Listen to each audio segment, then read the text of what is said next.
Bonjour à tous, bienvenue à MLK. Je suis très heureuse de vous accueillir avec toute l'équipe, à vous aussi en ligne. C'est un vrai bonheur de vous retrouver aujourd'hui. On va se plonger dans la Bible et je vous emmène aujourd'hui faire deux voyages. Un face à l'eau, un face au feu. Je vais vous emmener dans la Bible parce qu'en fait, la Bible, elle est très concrète pour nous aujourd'hui. Et ma prière, c'est qu'elle t'aide dans ton parcours à toi aujourd'hui. Donc, je vais partager un petit peu de mon histoire. Je n'ai pas trop l'habitude de le faire autant, vous allez voir. Pour ceux qui me connaissent, je pense que vous souriez à l'intérieur déjà. Mais le but, pour moi, c'est que tu puisses avoir des clés pour projeter ton histoire et savoir comment analyser ce que tu ressens et comment faire des bons choix face à l'épreuve. On verra 6 types d'épreuves. Ça va, on est prêts? Vous êtes prêts avec moi? Allez, on est parti. Vous êtes-vous déjà senti au top de la montagne? À un moment où tout roule, tout va bien, il y a la faveur de Dieu sur toi et tu sens là, le vent pousse tes ailes dans le bon sens. Eh bien, c'est arrivé au peuple de Dieu. Quand ils sont au moment où ils vont être libérés et ils vont sortir d'Égypte. Tout le monde connaît cette histoire, laisse aller mon peuple. Ils ont passé 430 ans dans le désert, en esclavage en Égypte. Et enfin, Dieu les libère. Et il va y avoir une faveur de Dieu sur eux. Peut-être qu'à un moment donné, tu t'es dit, ah ça y est, la faveur de Dieu est là, je me sens libérée, c'est la libération. Je vis ma meilleure life, c'est la liberté. Et dans ces moments-là, il faut apprendre à apprécier. On va dans la Bible. Exode 12, 35-36. Les Israélites se conformèrent aux indications de Moïse et demandèrent aux Égyptiens des objets en argent, en or, ainsi que des vêtements. L'Éternel gagna au peuple la faveur des Égyptiens qui répondirent positivement à leurs demandes. Même les ennemis les bénissent. Ils sont bénis de tous les côtés. Et tu sais, quand tu es dans le démarrage de ta marche avec Christ, tu peux tout lui demander. Qui c'est qui se rappelle de ces moments-là, pour ceux qui avaient un petit peu de mal? T'es au début, tu découvres Dieu et tout, tu pries, il exauce, tu te dis c'est dingue cette histoire. Si c'est la première fois que tu entends parler de Dieu, mon ami, c'est le moment. Demande-lui, il va se montrer à toi. Le peuple de Dieu est parti à la suite de la nuée. Le jour, il y avait la nuée, la nuit, il y avait la colonne de feu, ils voyaient la présence de Dieu. Même les Égyptiens, certains ont décidé de partir avec le peuple de Dieu, ils ne le connaissaient pas, mais là, ils le voyaient. Au démarrage de la vie chrétienne, on voit Dieu. Le jour, la nuit, il est là. Et puis, qu'est-ce qui se passe quand les choses se gâtent? En fait, on va avoir des choix à faire tout au long de ce parcours. Parce qu'il y a des moments, peut-être tu t'es dit, j'en ai marre de ne pas être heureux. J'en ai marre de ne pas être heureuse. Au début de l'année, avec Eric, on prend toujours un temps de jeûne, de prière, on remet l'année à Dieu. Seigneur, parle-nous, c'est quoi tes mots pour l'année? Et au début de cette année, tu nous as dit, ça va être une année très difficile. Accrochez-vous. Bon, vous voyez mon âge, ça fait longtemps qu'on suit le Seigneur. Je dis, ah, ça va. Seigneur, on a l'habitude. On a fait le point avec Eric. De quoi dépend notre bonheur? De quoi dépend ton bonheur? Ok. Il y en a qui disent Jésus, merci d'être là avec moi. De quoi dépend ton bonheur? Avec Eric, on s'est dit, on obéit au Seigneur et on avance. Notre bonheur ne dépend pas des circonstances. D'accord? On a l'habitude, on y va. Et c'est là que je vais vous raconter un tout petit peu de notre histoire pour que vous voyez un petit peu ce que Dieu voulait dire. Ma prière, c'est que ça te parle pour toi. Donc, avec Eric, on a un ministère, vous savez, on est sur l'église MLK, et puis une autre grosse partie de notre temps aussi, notre ministère, qui est tout petit, est destiné à bénir les pasteurs, les missionnaires, partout dans le monde. Alors, on voyage beaucoup, on fait beaucoup de conférences, on aide ceux qui servent, en fait. Donc, beaucoup d'implications là. Puis il y a longtemps, il y a des années, on se disait « Bon Seigneur, il faudrait que tu nous donnes une idée pour qu'on puisse financer le ministère. » Et on voudrait aussi, parce qu'on voyage beaucoup, avoir une implication dans la communauté où on vit. On a prié, on a brainstormé et on a dit Seigneur, c'est ça l'idée, on va ouvrir une boulangerie française, boulangerie-pâtisserie française aux États-Unis. C'est le bon plan.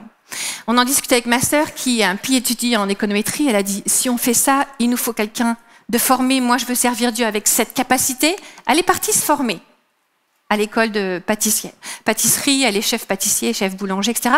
Et donc, dans notre modèle, Eric et moi, on s'occupe des gens, et Ruth, elle fait du pain. Vous voyez, ma sœur, c'est Ruth. J'ai la permission de parler d'elle. Et en début d'année, le Seigneur avait dit, ça va être une année difficile, les hostilités ont démarré. Elle est tombée malade. Elle a eu une pneumonie, couchée. Bon, on peut se dire, on peut se remplacer, on est sœurs. Un jour, j'ai demandé à ma sœur, donne-moi ta recette de la pâte de je sais pas quoi. Elle a dit, alors tu prends 27 grammes d'œufs. Je dis, arrête, je vais jamais prendre 27 grammes d'œufs. Je sais même pas comment on fait ça. Je suis pas capable de faire ce qu'elle fait. Et puis pendant ce jeûne, quand on jeûne comme ça, on jeûne longtemps, en janvier, il fait très froid chez nous, il fait moins 20. Et donc elle nous fait du chocolat chaud, qui est très très bon. Et comme elle était malade, couchée, j'avais ses recettes, ses casseroles, son mode d'emploi, j'ai fait le chocolat chaud. C'est facile quand même. Et Eric, il m'a dit avec beaucoup d'amour, ma chérie, on va attendre que ta sœur revienne pour le chocolat chaud la prochaine fois. Vous comprenez que notre projet avec ma sœur malade, c'est pas possible. Et puis, on y croit dans ce que le Seigneur nous a confié, donc on a vendu tout ce qu'on a et on s'est installé sur le terrain de la boulangerie dans des petites maisons, tiny houses, sur roues. On a tout vendu, on s'est mis là, et ben on a passé 1 mois et demi sans électricité, je devais tirer la fosse des eaux usées, une galère les amis. On a obéi à Dieu, on a dit oui, on est parti, une galère a commencé. C'est monté en crescendo comme ça, hallucinant. Et à ce moment-là, il y a une amie qui m'a dit, Rachel, Seigneur, on prie pour vous, le Seigneur m'a dit, prie spécialement pour Rachel, ça va être dur pour elle. Et mon amie, elle m'a dit, oh, je me suis dit, oh, mais non, c'est Rachel, ça va aller. Si le Seigneur vous dit de prier pour vos pasteurs, priez pour vos pasteurs. On a vraiment besoin du soutien dans la prière, les uns avec les autres, pour savoir comment faire. Tu sais, on s'est rendu compte à ce moment-là qu'on était passé en mode survie, en fait. Le mode survie, c'est peut-être ce que tu vis en ce moment. C'est, j'en peux plus, moi aussi je suis malade, comme Ruth, et en fait, il faut quand même que je fonctionne.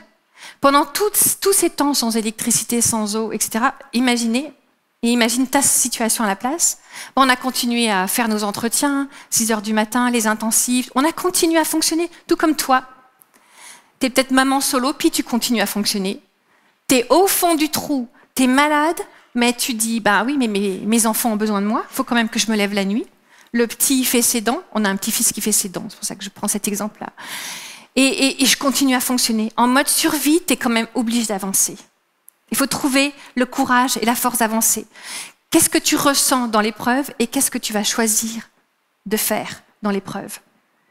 Quand on était au pic de ce qui était difficile, Dieu m'a donné ce verset, Ésaïe 43:2, qui va être le socle de ce que l'on va partager. Si tu traverses de l'eau, je serai moi-même avec toi. Et si tu traverses les fleuves, ils ne te submergeront pas.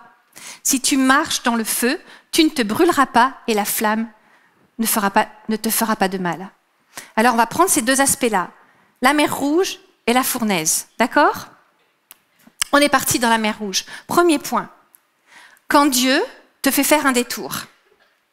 Le peuple de Dieu, il a été libéré par Dieu, il y a de la faveur sur ta vie, tu es sorti d'une zone où tu n'étais pas bien. Et puis, ils vont vers la terre promise. Puis d'un seul coup, ils vont faire un détour. Ils vont faire un détour parce que Dieu est derrière. Mais quand on fait un détour, le peuple de Dieu a commencé à se dire, mais qu'est-ce qui se passe?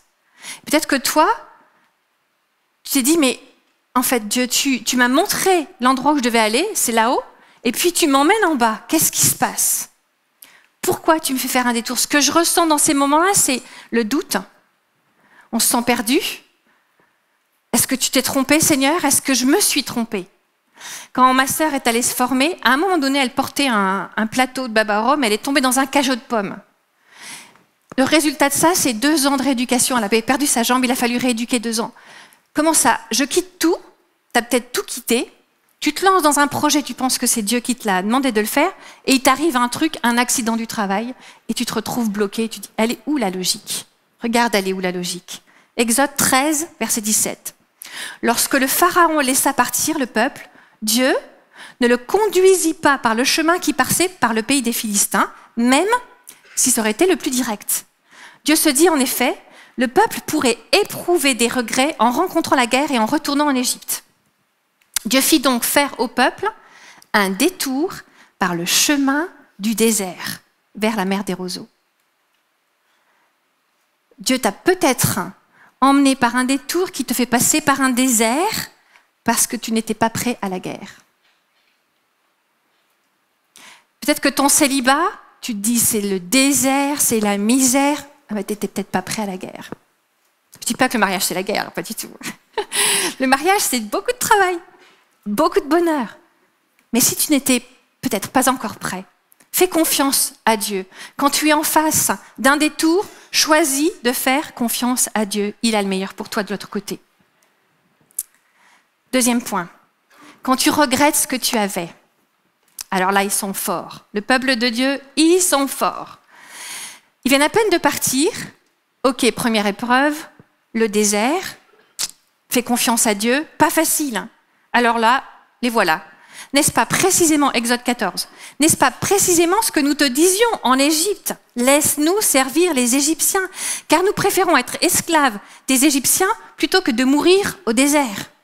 Ah, ce que tu ressens dans ce moment-là, c'est j'ai obéi, j'ai cru, devant moi il y a la mer Rouge, derrière moi il y a les Égyptiens. Seigneur, tu t'es moqué de moi, c'était mieux avant.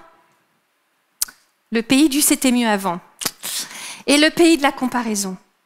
Quand tu te retrouves dans une zone où tu regrettes, choisis d'arrêter de te comparer. Arrête de réécrire l'histoire. Parce que tu vas te faire piéger à chaque fois si tu fais ça. Quand on est arrivé, à un moment de notre vie, on a vécu avec Eric dans un pays d'Asie du Sud-Est. On est arrivé là-bas et on s'est retrouvé à travailler avec des missionnaires américains qui gagnaient 10 fois plus que nous. Les chiffres sont exacts. Ils gagnaient 10 fois plus que nous. C'était la galère aussi, là. On se disait, Seigneur, c'est pas facile, on fait le même boulot que, un peu mieux. C'est de l'humour, merci. Et ils sont payés 10 fois plus que nous. Enfin, c'est quand même pas juste cette histoire-là. C'est vraiment trop injuste. Puis on a commencé à connaître un petit peu nos voisins et on s'est rendu compte que nous gagnions 100 fois plus qu'eux. 100 fois plus qu'eux. Alors tu choisis à qui tu te compares. La nature humaine nous pousse à nous comparer. Ben, choisis de te comparer à quelqu'un qui peut se dire « Seigneur, moi je voudrais bien être béni comme elle. Moi je voudrais bien être béni comme lui. » D'un seul coup, ça remet les choses à leur place. Si tu arrives en face d'un détour, fais confiance à Dieu. Si tu sens du regret par rapport à la saison d'avant, choisis de ne pas réécrire l'histoire et de compter les bienfaits de Dieu, de te comparer avec quelqu'un qui a moins que toi. D'un seul coup, tu verras ce que tu as, c'est très précieux. Dieu te l'a donné. Et puis, le peuple de Dieu va arriver dans une impasse. Qu'est-ce que tu fais quand tu es dans une impasse? Qu'est-ce qu'on fait quand on est dans une impasse? Ce moment-là de la Bible, c'est celui qui a parlé le plus à Eric dans nos galères, que je vais vous raconter plus en détail un peu après. Parce qu'il me disait, ma chérie, on a la mer Rouge devant, on a le Pharaon derrière, ben si Dieu n'intervient pas, c'est la fin. On n'a pas d'issue. L'impasse, la peur, le fatalisme, peut-être que tu te sens en colère aussi, peut-être que tu te dis, ben là c'est plus possible. Seigneur, tu m'as piégé, maintenant je fais quoi? J'ai pas d'autre solution, je suis piégé par toi. Dans ces moments-là, choisis de garder la foi. Je sais que c'est pas facile. Avec toute notre expérience, elle nous a dit, mes chéris, revenez à l'essentiel. Choisissez de louer Dieu tous les matins. Soyez intentionnels. Alors on s'est levé le matin, la tête sous l'eau, en mode survie, avec Eric, on a dit, on choisit de louer Dieu ce matin, avec notre petit café, on choisit de louer Dieu dans notre petite maison, sur notre petit terrain. Et choisir de louer un grand Dieu, ça change tout. Si tu te sens piégé avec la mer Rouge et Pharaon et l'armée de Pharaon derrière, choisis de louer Dieu. Tu verras que dans certains moments, dans certaines épreuves, Dieu choisit lui-même d'ouvrir la mer Rouge. Le peuple de Dieu a vu la mer Rouge s'ouvrir et ils sont passés à sec. Pas avec un petit bateau pour essayer de s'en sortir. Non. Ils sont passés à sec. Je prie pour que la mer Rouge s'ouvre pour toi et que tu sortes de la tête sous l'eau et que tu te dises, je vais passer les pieds secs au milieu de la mer Rouge. Parce que tu sers un grand Dieu, tu aimes un grand Dieu. Quatrièmement, maintenant on va basculer dans le feu. Et on part avec l'histoire de Shadrach, Meshach, Abednego, les amis de Daniel. Mon quatrième point, c'est quand tu es dépouillé, déraciné et dans un environnement hostile. Je ne connais pas ton histoire, je ne sais pas ce que tu vis toi qui es en ligne, mais peut-être que tu te dis, là je suis seule dans un endroit où tout le monde est contre moi. Shadrach, Meshach, Abednego, les amis de Daniel, sont des jeunes qui ont été arrachés à leur famille, à leur terre. Ils ont été emmenés en esclavage et exportés vers un autre pays, immigrés, expatriés, perdus. Ils ont dû choisir de garder leurs valeurs. Daniel, Shadrach, Meshach, Abednego, leurs noms ont été changés et il y a eu une première épreuve avec cette histoire de manger la viande qui avait été consacrée aux idoles. Ils ont dit non, nous on tient ferme dans ce que Dieu nous a donné, vas-y, teste-nous. Ils ont fait le jeûne de Daniel, etc. Et ils sont sortis avec la faveur de Dieu de l'autre côté de cette première épreuve. Peut-être comme toi, tu as démarré dans ton nouveau boulot, dans ton nouveau pays, dans ton nouveau métier, peut-être même dans ta nouvelle famille. Tu as démarré avec la faveur de Dieu, tout le monde est content de t'accueillir. Ils sont là, dans une position de leadership, le bonheur quoi. Puis d'un seul coup, une nouvelle épreuve arrive. Quelqu'un les dénonce. Quelqu'un les dénonce et dit, eux ils font pas ce que tu dois demander au roi de faire. Quelqu'un les dénonce et d'un seul coup tout s'écroule. Et ce que tu ressens dans ces moments-là, c'est que tu es complètement assommé. Maintenant, tu vas mettre ton histoire. Hein, on revient à mon histoire pour que toi, tu transposes la tienne. Donc, on est là, nous. Ça y est, la boulangerie démarre. Il y a eu le Covid. C'est une histoire de 15 ans. Ça fait 15 ans qu'on y travaille à notre histoire de boulangerie. Nos amis doivent en avoir marre qu'on leur raconte notre boulangerie. Ça fait 15 ans qu'on veut créer cette boulangerie pour pouvoir briller là où Dieu nous a plantés, soutenir le ministère. Ça fait 15 ans, il y a eu le Covid. Enfin, on a trouvé le terrain, le bâtiment. Incroyable! Tous les gens qui viennent, qui ne connaissent pas Dieu, qui viennent pour les travaux, etc., ils disent « Mais comment vous avez fait pour trouver un truc pareil? Une faveur de folie. » Il faut 4 permis aux États-Unis pour ouvrir un business, une boulangerie. On reçoit les 3 premiers comme ça. Facile. Et le 4e tarde à venir. OK. Et puis, on se prépare pour venir. Eric va prêcher le précédent message sur les offrandes qu'il a prêché. Puis, il y a de la tension. On sent qu'il y a de la tension au niveau de l'ouverture. Donc, on choisit que je reste en arrière. Eric part pour venir prêcher. Je le rejoins après. C'est prévu comme ça. Puisqu'ensuite, on part en saison Asie. Et un matin, la veille ou l'avant-veille que je parte pour venir en France, je vois une dame énervée sur le terrain, notre terrain, qui prend des photos, etc. Et donc, on s'approche. Et en fait, quelqu'un a porté plainte contre nous. Une plainte anonyme. Franchement, nous, on est gentils. Et quelqu'un a porté plainte contre nous. Moi, j'en reviens pas, quoi. Je dis, mais... Oui, mais cette plainte, comme pour Shadrach, Meshach, Abednego, elle va accélérer les qui volent en escadrille. Hein. D'un seul coup, c'est comme un déclenchement des forces de l'enfer contre nous. Donc, OK, on va gérer ça. Je prends l'avion, j'atterris le lundi en France. Je suis à l'aéroport, j'attends mes valises, j'appelle mon père. Mon père était un homme très important dans notre vie. Ma sœur l'appelait tous les jours. Il faisait vraiment partie de notre quotidien. Moi, je l'appelais 3, 4 fois par semaine. Il avait toujours un truc à dire sur nos messages, etc. Et il me dit, « Oh, ton mari, Eric, il a prêché, c'était génial, je me suis régalée. » Il me parle pendant 5 minutes de mon chéri, tellement le message lui a fait du bien. Puis je dis, « Papa, j'attends mes valises, je te rappellerai plus tard. Je t'embrasse. » Je raccroche.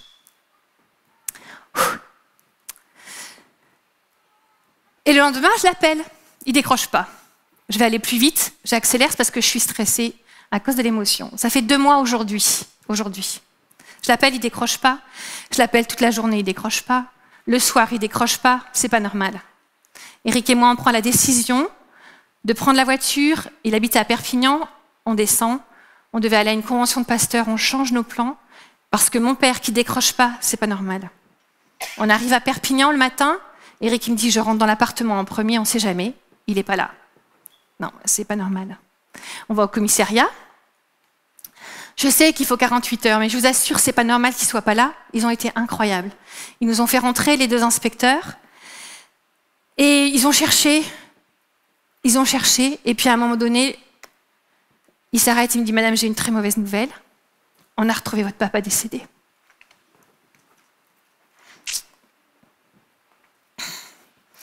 C'est la première fois qu'il ne me fera pas de retour sur le message, mais mon point, c'est que je ne suis pas la seule à passer par ça.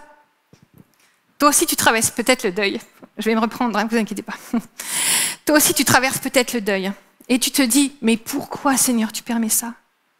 J'avais démarré ce trajet avec cette personne, avec mon conjoint, avec mon ami, avec mes parents. Comment je vais faire sans eux? Comment je vais faire sans eux? En face d'une épreuve, il y a ce que tu ressens, puis il y a ce que tu vas choisir de faire. Pour Shadrach, Meshach, Abednego, il était où, Daniel? Eux aussi se sont trouvés sans leur soutien. Ils se sont trouvés sans la personne qui les avait accompagnés, bénis. Peut-être que tu t'es retrouvé dans cette épreuve, la tienne, ce que toi tu traverses, avec un détour, avec des doutes, du regret, avec une impasse, et maintenant seul, parce que tu as perdu quelqu'un qui t'est cher, déraciné, parce que tu as été arraché à ta famille. Dans ces moments-là, choisis les bons amis. On a un cercle d'amis proches qui sont là avec nous. Merci, les amis. Merci d'être là, de prier avec nous, de brainstormer avec nous, de faire bouger ciel et terre pour nous. Parce que dans ces moments-là, tu as besoin de ne pas rester seul. Shadrach, Meshach, Abednego, ils n'étaient pas seuls. Mais dans ces moments-là, il faut choisir les bons amis. La masse du peuple de Dieu, ils voulaient tous retourner en Égypte. Et tous, ils se plaignaient les uns les autres. Quelques amis qui ont les mêmes valeurs que toi vont t'aider à traverser l'épreuve. Choisis les bons amis. Parce que tu risques d'arriver à un moment donné où tu ne vois plus Dieu.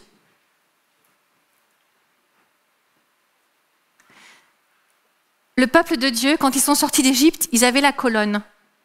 Shadrach, Meshach, Abednego, ils ne voyaient pas Dieu. Quelqu'un les a dénoncés. Ils se sont retrouvés devant la fournaise.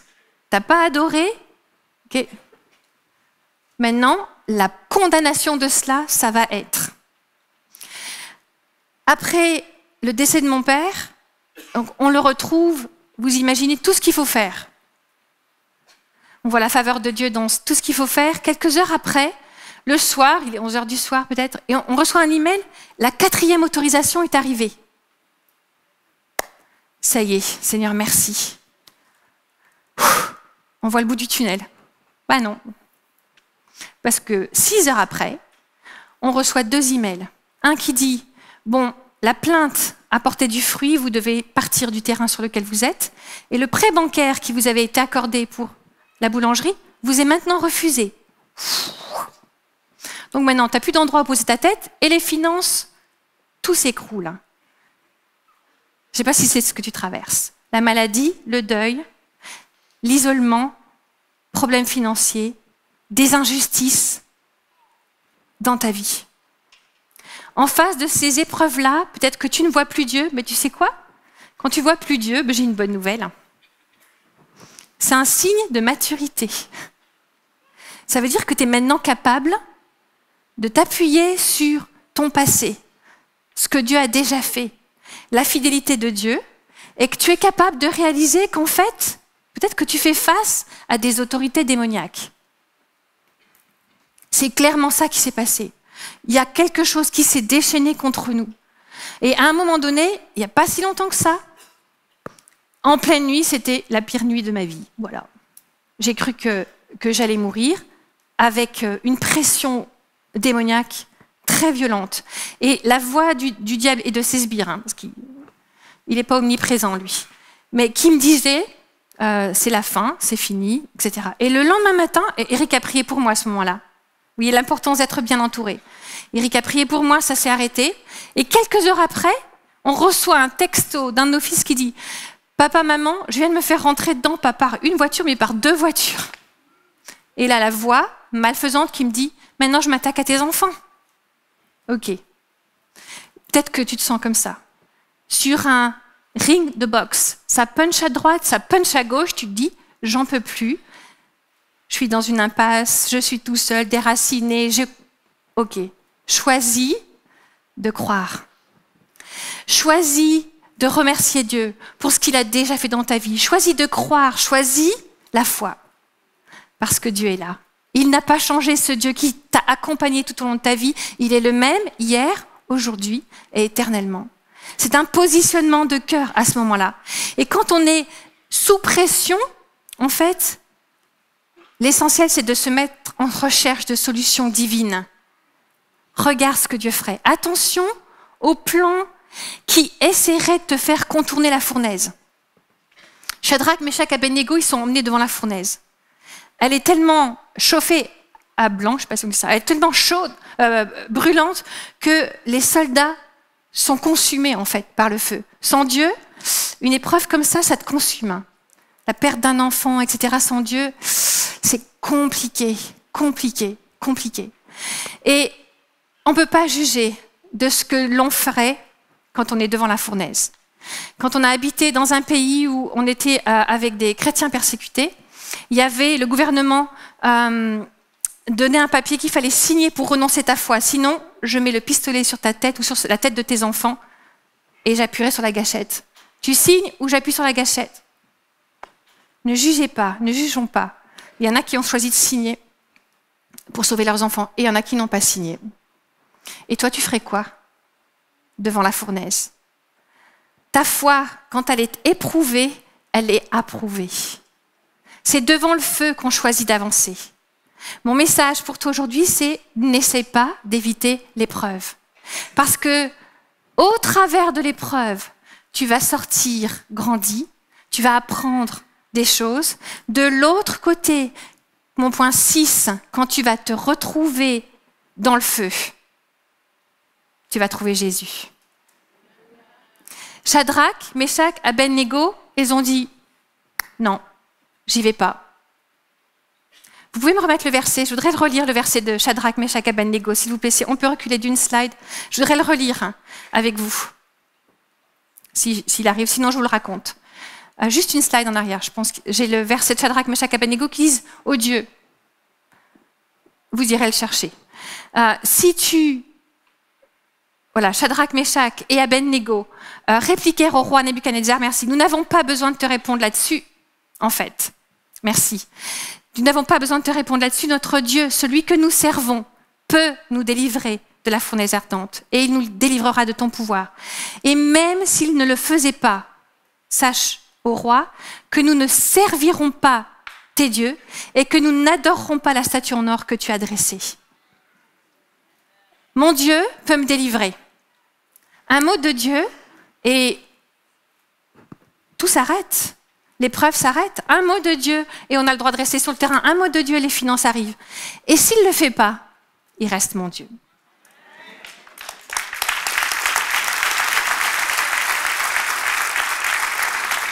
Je ne connais pas la fin de ton chapitre, mais je connais la fin de ton histoire. Je ne connais pas la fin de notre chapitre, mais je connais la fin de notre histoire. À la fin de l'histoire, on gagne. Et je ne sais pas non plus jusqu'à quand. La terre promise, elle ne nous est pas promise tout de suite. Je ne sais pas jusqu'à quand. Je sais que la terre promise, qu'elle arrive ici ou au ciel, je choisis de croire Dieu et de croire en lui et de croire qu'il sera avec moi. Quand Shadrach, Meshach, Abednego ont dit, nous, on ne se prosternera pas, tu fais ce que tu veux, notre Dieu, il est Dieu.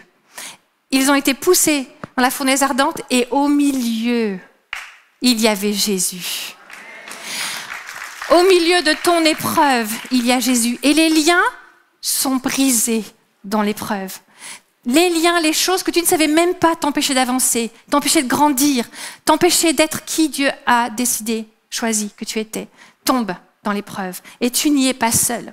Choisis de traverser l'épreuve. C'est une décision, pas une émotion, c'est un choix. Parce qu'il est avec toi dans l'épreuve. Et il a prévu déjà le moyen de t'en sortir. Tous ces choix se prennent avec la tête en fait, puis avec ton cœur. Parce que ta foi est en action.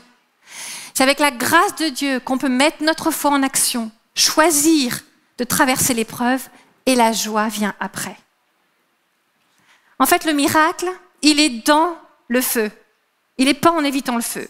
C'est là que tes chaînes vont être brisées. C'est là que Jésus t'attend, en fait. C'est pas facile hein, comme message. Hein. Je ne sais pas où vous en êtes. Je ne sais pas quelle est votre épreuve. Je ne sais pas quel est ton défi. Je ne sais pas où est ta solitude, en fait, ni ce qui a été difficile pour toi. Mais je prie que tu repartes encouragé, parce qu'en fait, Dieu ne s'est pas trompé. Il ne s'est pas trompé avec toi. Il ne s'est pas trompé avec le détour dans lequel tu es passé. Il ne s'est pas trompé. C'était pas mieux avant, parce qu'aujourd'hui, il est toujours là. Il va ouvrir la mer Rouge, et s'il ne l'ouvre pas, il sera avec toi dans l'épreuve. Il sera avec toi dans le feu, en fait. Et même quand tu ne le vois pas, il est là. Choisis de t'entourer avec des amis, des frères, des sœurs qui pourront t'aider, porter avec toi, te rappeler les promesses de Dieu, te rappeler qu'il est là pour toi, te rappeler que tu ne t'es pas trompé en faisant confiance à Dieu. Il est là. Est-ce que tu vas être prêt à y aller? Il est de l'autre côté, dans le feu. Et il y a le moment où on se dit, ok, je vais choisir de traverser l'épreuve.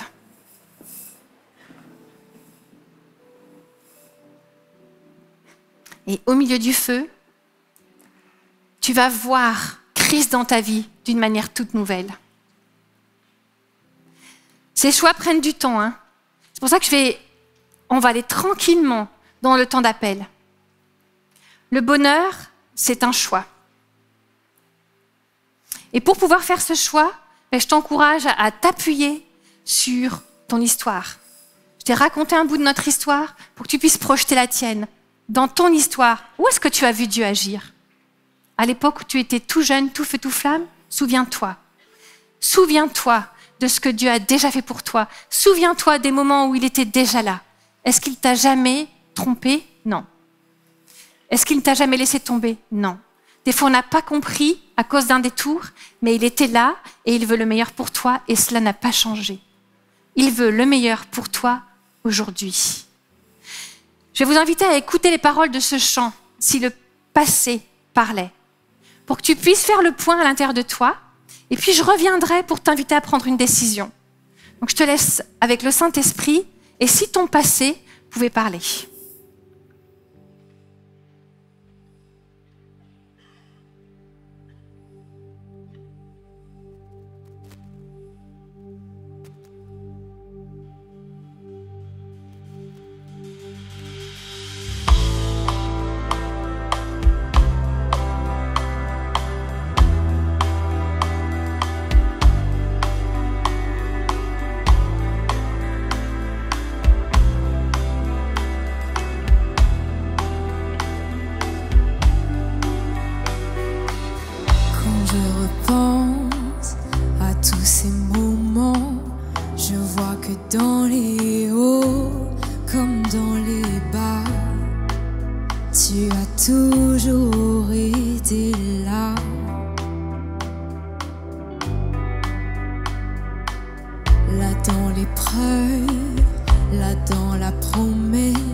Fidélité.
est connu pour sa fidélité.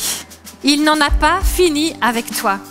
Et tu sais, Shadrach, Meshach, Abednego, ils sont sortis de la fournaise. Les liens détachés avec un témoignage puissant de Christ avec eux, de Jésus avec eux. Ils ne sentaient même pas le brûler. Mais ils ont dû faire le choix d'y aller. Et leur promotion, parce qu'ils ont été remis dans une position de leadership encore plus haute, leur promotion était de l'autre côté. Il a fallu passer par la fournaise pour entrer dans cette nouvelle saison de leur vie. Ta promotion est de l'autre côté. Ça demande un engagement, pas pour moi, mais entre toi et Dieu. Alors je vais t'inviter à aller cliquer sur le QR code qui va s'afficher, normalement. Voilà, super. Et en fait, merci. Vous allez avoir, en cliquant dessus, donc vous avez plusieurs options. Vous pouvez cliquer sur le QR code et vous allez vous trouver devant l'image du feu. Et c'est pas un jeu, hein, en fait. Devant Dieu, réfléchis. Est-ce que tu es prêt à traverser l'épreuve? Si oui, tu cliques au milieu du feu. Si tu n'as pas envie d'utiliser ton téléphone et que tu ne sais pas quoi faire, tu peux te lever ou tu peux juste dire « Seigneur, je choisis de traverser l'épreuve avec toi. Je choisis de te faire confiance, même quand je ne te vois pas. Je choisis de croire. Et même si la solution n'arrivait pas, tu restes mon Dieu. » L'équipe va reprendre ce chant, si le passé parlait, pour qu'on ait le temps de prendre cette décision, cet engagement. Parce que ta promotion est de l'autre côté. Je te laisse avec le Saint-Esprit. Choisis. Choisis.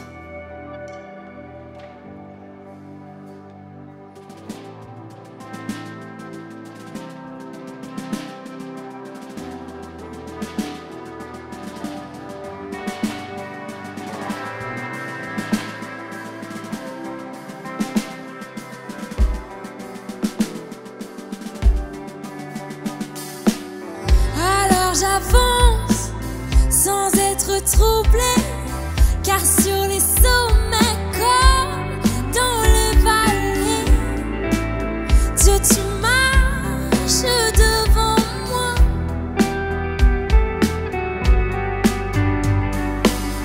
Quand tu m'appelles, je te suivrai, et si l'eau devait céder sous mes pieds, ta main serait mon soutien.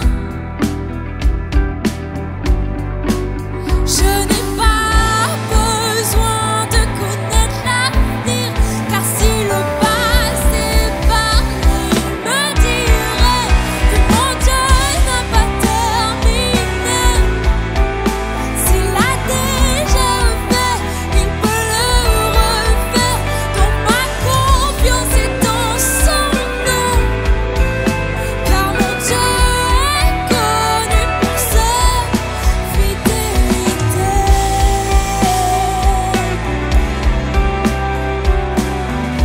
Pour sa fidélité. Oh, mon Dieu est connu pour sa fidélité. Oh, mon Dieu est connu pour sa fidélité. Oh, pour sa fidélité.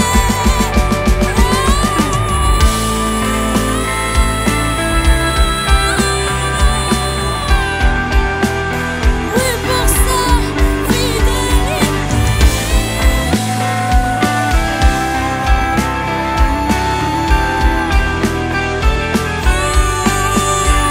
Mon Dieu n'a pas terminé. S'il a déjà fait, il peut le refaire. Donc ma confiance est en son nom, car mon Dieu est connu pour sa fidélité. Avec le recul, j'ai confiance pour la suite, car mon Dieu est connu pour sa fidélité.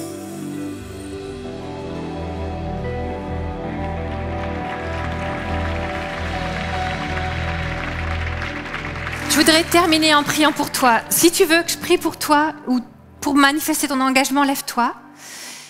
Et Seigneur, je vais te remettre toutes ces décisions qui ont été prises. Seigneur, merci pour ta fidélité. Merci parce que tu es le Dieu qui ne change pas. Merci parce que tu es avec nous dans l'épreuve. Je te prie pour mon frère, ma sœur, ton fils, ta fille, peut-être celui qui ne te connaît pas encore. Seigneur, je prie que tu les accompagnes dans leur chemin, qu'ils traversent les fleuves, qu'ils traversent le feu. Seigneur, donne-leur de pouvoir accrocher leur foi à ta main, à ton cœur. Que Seigneur, grâce à la paix que tu leur donnes, qu'ils puissent avancer en comptant sur les bienfaits de Dieu, en louant Dieu le matin, en se rappelant que tu as toujours été là pour eux. Et Seigneur, quelle que soit l'épreuve, je prie pour que tu viennes à leur secours, que tu viennes à notre secours à tous. Et je te remercie par avance parce que tu le fais. Merci pour ta fidélité. Merci pour des bénédictions sur chacune des vies représentées, des familles représentées ici. Soyez bénis. Merci Seigneur. Amen. Amen. Amen. Vous pouvez reprendre place. Si vous avez besoin de prière en salle, on a une équipe qui viendra prier pour vous sur le devant. N'hésitez pas à dire « Moi, je suis dans le feu. Moi, je suis dans l'eau. Prie pour moi. » L'équipe priera avec vous. En ligne, donnez-nous vos sujets de prière. prière@églisemlk.fr. Là aussi, on a des équipes qui se relaient. On prend les sujets de prière et on prie. On prie pour chacun d'entre vous. Ça fait partie des clés pour pouvoir traverser les épreuves, être bien entouré.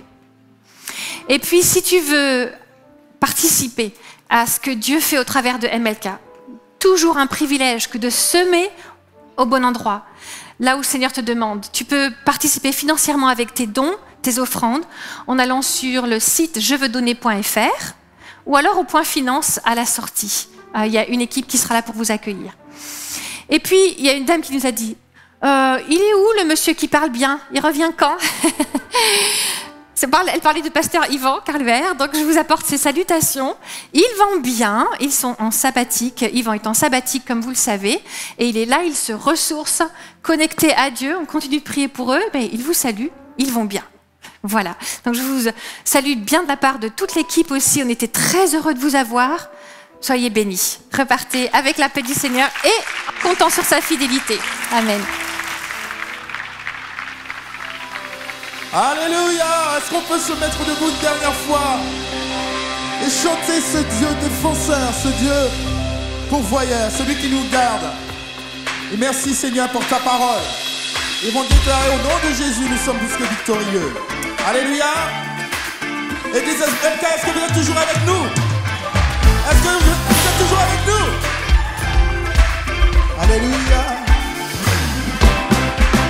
Alors chantons sa présence. Oh!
Oui, Dieu combat pour nous. Il repousse les ténèbres, il illumine le royaume, que rien ne peut détruire. Dans le nom de Jésus, l'ennemi est vaincu. Nous le proclamons, proclamons. Oui, Dieu combat pour nous. Il repousse les ténèbres, il illumine le royaume, toi ne peux détruire. Dans le nom de Jésus, l'ennemi est vaincu. Et nous le proclamons, proclamons. Proclame, proclame. Il est vivant. Il est vivant. Alléluia.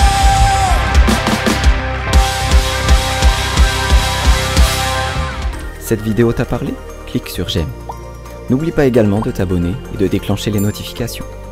Si cette vidéo t'a touché, elle peut aussi faire du bien à ceux qui t'entourent. Prends 5 minutes pour la partager à un proche ou à un ami qui en aurait besoin.